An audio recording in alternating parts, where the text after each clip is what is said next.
Bonjour à tous, j'espère que vous avez la forme. Vous savez, depuis 2015, avec le retour de Star Wars, la licence a explosé sur le plan des soldats les plus connus de la pop culture, les Stormtroopers. À chaque film, série ou autre, on a toujours de nouveaux troopers à l'écran et j'ai eu l'idée de pourquoi pas vous présenter tous ces troopers dits d'élite ou avec des spécialisations différentes dans cette vidéo pour vous les faire découvrir en vous donnant à chaque fois leur spécialisation. Alors bien sûr, je vais éviter de parler des plus classiques comme les Snowtroopers, Scout Troopers, etc. que vous connaissez déjà. Je veux vraiment mettre en avant des troopers originaux ou avec des armures que vous n'avez peut-être jamais vues. Je vais bien sûr mettre en avant uniquement les troopers du canon parce que sinon on s'en sort plus. Mais il se peut que certains soldats soient canons comme légende. Ne perdons pas plus de temps, let's go. On commence simple, classique avec les Shore Troopers, aperçus pour la première fois dans Rogue One. Leur rôle se résume simplement à être des troopers classiques, sauf qu'à la différence des autres, les Shore Troopers sont envoyés uniquement dans les milieux tropicaux. Donc, en gros, c'est clairement la belle vie. Les Crimson Stormtroopers. Alors eux, ils sont très peu connus puisqu'ils proviennent à l'origine d'une figurine. Mais ils possèdent tout de même un lore dans le canon. Ces troopers d'élite sont envoyés dans les zones volcaniques les plus chaudes de la galaxie. Et l'armure qu'ils portent est très spéciale puisqu'elle refroidit le soldat à l'intérieur malgré les fortes zones de chaleur à l'extérieur. Pratique. Et puis bon, une armure en rouge, c'est quand même la classe. Je ne suis pas très objectif, j'adore le rouge. Les Sea Troopers. Alors là, pour le coup, c'est très simple. C'est un corps de Stormtroopers exclusivement envoyé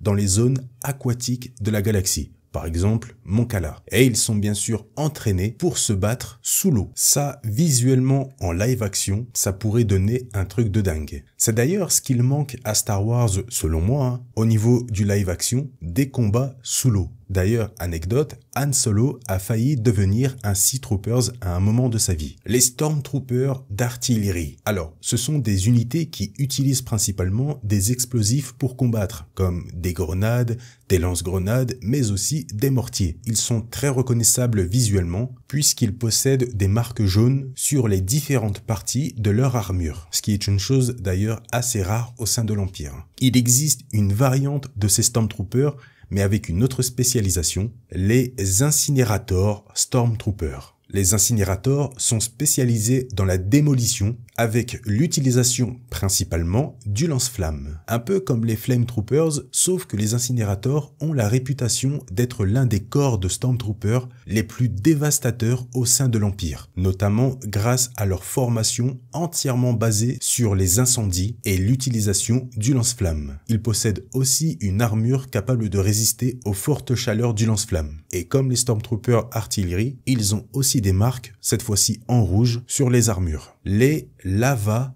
Troopers. Alors déjà, cette unité a la particularité d'avoir une armure magnifique. Bon, en réalité, ils sont équipés de la sorte lorsqu'ils sont envoyés sur la planète Mustafar, notamment auprès du château de Vador, d'où la couleur noire, pour être assorti. Bien sûr, l'armure des Lava Troopers permet aux soldats à l'intérieur de respirer sans problème dans les zones avec le plus de vapeur due à la lave présente tout autour du château de Vador. Forcément, c'est toxique. Il existe d'ailleurs une autre version un peu plus classique appelée les Magma Troopers. La différence se situant surtout au niveau de l'armure, qui est a priori moins performante que celle des Lava. Les Jump Troopers, vous l'avez facilement deviné je pense, ce sont des unités aériennes se battant uniquement à l'aide de jetpacks, servant la plupart du temps à attaquer des forteresses ennemies. Ce sont finalement des soldats assez classiques visuellement, mais on les voit assez rarement je trouve. Les Range Troopers, très stylés visuellement, je pense qu'on est tous d'accord dessus, et rien d'autre.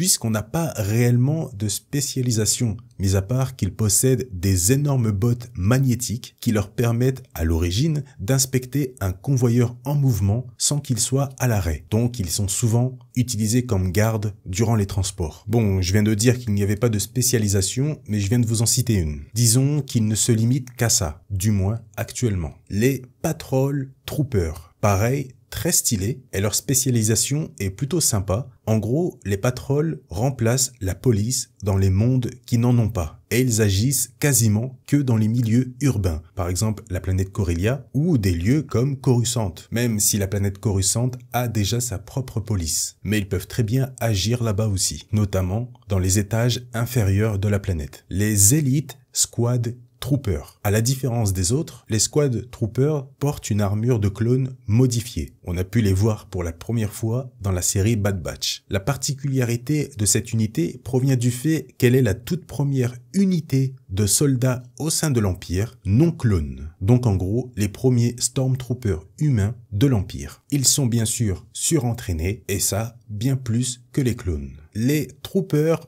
anti-émeute. Ce sont des troopers formés pour taper sur les gilets jaunes et les grévistes. Je plaisante bien sûr, c'est une blague, ne le prenez pas au sérieux. Plus sérieusement cette fois-ci, ce sont des troopers équipés de bâtons électriques, donc des électrostaffs, et d'un bouclier qui ont pour objectif de disperser les foules dans les manifestations par exemple. Ils sont assez rares, je pense qu'on n'en a même jamais vu, mais vous savez que ça existe. Par contre, on a déjà tous vu une variante du premier ordre. Les Purge Troopers. Alors attention, je ne parle pas encore de ceux que vous croyez. Ceux-là sont différents. Ces Purge Troopers sont des soldats de type élite x10. La grosse particularité de ces soldats, c'est qu'ils ont été, pour la plupart, recrutés dans différents gangs. Donc, c'est pas des gentils garçons à la base. Pour les former, on les envoie survivre sur les planètes les plus criminelles et dangereuses de la galaxie. Ils sont sans pitié, implacables et très loyaux envers l'Empire. Ils sont équipés d'une énorme armure lourde et utilisent toutes les armes les plus dévastatrices. Ils sont d'ailleurs très redoutés au sein de l'Empire, mais ils sont en revanche assez rares. Les Shadow Troopers. Pareil, très rares au sein de l'Empire, les Shadow Troopers sont des soldats de très haut niveau, mais surtout extrêmement loyaux envers l'Empire, à un tel point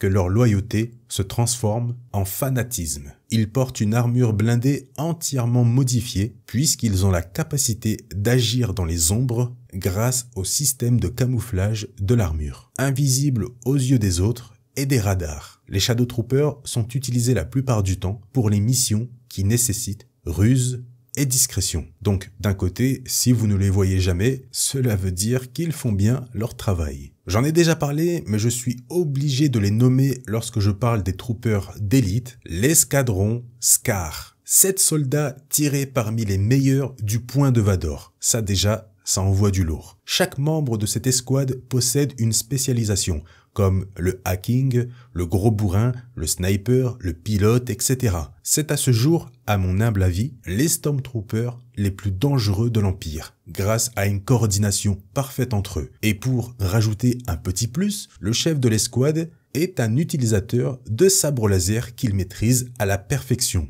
Pour dire, il a même enseigné quelques trucs à Luke. L'escouade Scar est à mes yeux la meilleure représentation de ce que devraient être les soldats de l'Empire. Ils sont très performants, sans pitié, en plus d'être de très bons chasseurs qui ne lâchent jamais leur cible. J'ai sorti un Star Info sur eux il y a quelques années, si vous souhaitez en savoir plus. Les Mood Troopers. Alors, ces soldats, même s'ils font partie de l'Empire, ils ne font pas partie du corps des Stormtroopers. Ils sont à part. Les Mood Troopers, aussi appelés les soldats des marais, sont formés pour évoluer et combattre dans les environnements très difficiles d'accès par les soldats classiques, comme les marécages, les montagnes, les tranchées, etc. En parlant des tranchées, comme vous le savez, l'Empire s'inspire beaucoup de notre réalité, notamment avec les 2 guerres mondiales. C'est d'ailleurs le cas déjà avec la tenue des Mood Troopers et la manière de les faire combattre dans les tranchées, avec une ambiance très sombre et surtout très sale. Les Mood sont par contre accompagnés d'un corps de Stormtroopers appelés les Weather Gear Stormtroopers. Ce sont des soldats dits classiques, tout de même formés pour l'environnement, qui combattent aux côtés des Mood Troopers dans les mêmes conditions. Et même si l'armure est peu différente des Stormtroopers classiques, je ne sais pas vous, mais je les trouve ultra Stylés. Les Storm Commando. Eux, pareil, ils sont très stylés. Les Storm Commando sont décrits comme étant les forces spéciales du corps des Stormtroopers. On sait peu de choses sur eux dans le canon, mis à part qu'ils étaient utilisés pour faire des choses que les autres soldats de l'Empire ne pouvaient pas faire. Ils sont a priori des touche-à-tout, que ce soit dans la furtivité, la démolition, etc. Ils portent d'ailleurs une armure ressemblant beaucoup à celle des Scout Troopers, mais avec quelques améliorations et quelques différences visuelles. Personnellement, j'adore. Les Purge Troopers Inquisiteurs. Alors, il faut savoir que les Purge Troopers de Fallen Order et de la série d'Obi-Wan sont différents. Mais ce sont bien des Purge Troopers. Comme les clones, chez les Purges, il existe tout simplement deux phases au niveau de l'armure. La première phase, celle qu'on aperçoit dans Fallen Order et dans la série de comics Dark Vador, qui se rapproche beaucoup au niveau du casque des unités aéroportées de la République, et la phase 2, celle qui apparaît dans la série Obi-Wan. Le tout premier groupe de Purge Troopers était à l'origine des clones, les tout derniers de la production. Mais après un grave accident avec les Inquisiteurs, l'Empire a continué le projet de Purge Troopers, mais a, comme pour tous les autres soldats, remplacé les clones par des êtres humains surentraînés, mis à disposition des Inquisiteurs pour les accompagner lors d'une chasse aux Jedi. D'où leur nom, Purge Troopers. D'ailleurs, les Purges, contrairement à tous les autres soldats de l'Empire, sont entraînés pour combattre des adversaires armés de sabres laser et possèdent des équipements pour mettre hors d'état de nuire un Jedi. C'est pas dégueu. C'est sûrement l'une des meilleures créations à mes yeux avec un autre type de soldat que vous connaissez tous. Je vais conclure la vidéo avec eux, les Death Troopers, les soldats de la mort. Les soldats les plus effrayants de la galaxie lorsqu'ils sont déployés. C'est un peu l'élite de l'élite impériale. Et à raison, puisque tous les Death Troopers sont soumis aux formations les plus hardcore de l'Empire pour devenir plus forts, plus rapides et plus résistants. Ils possèdent bien sûr tous un physique imposant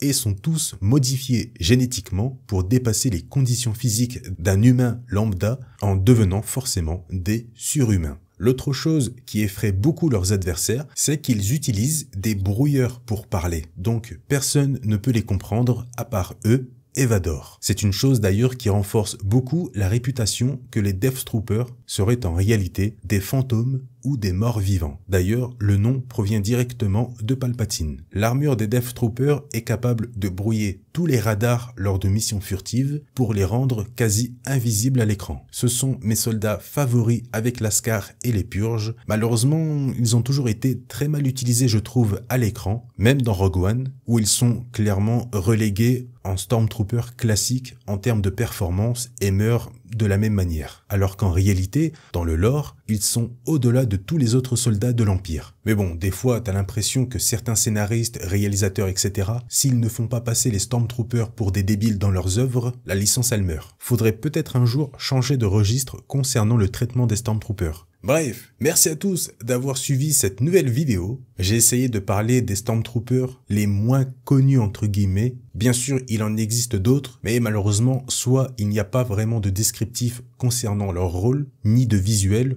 ou soit parce qu'ils ressemblent trop à des troopers que j'ai abordés dans cette vidéo. On n'oublie pas le petit pouce bleu, ça récompense le travail fourni dans cette vidéo. Lâchez-moi un commentaire pour le référencement et me dire ce que vous avez pensé de tous les troopers de la vidéo, si vous les connaissez ou pas. Ça pourrait être cool de voir les connaissances de chacun. Je vous souhaite une très bonne journée ou une très bonne soirée. Prenez soin de vous et à la prochaine.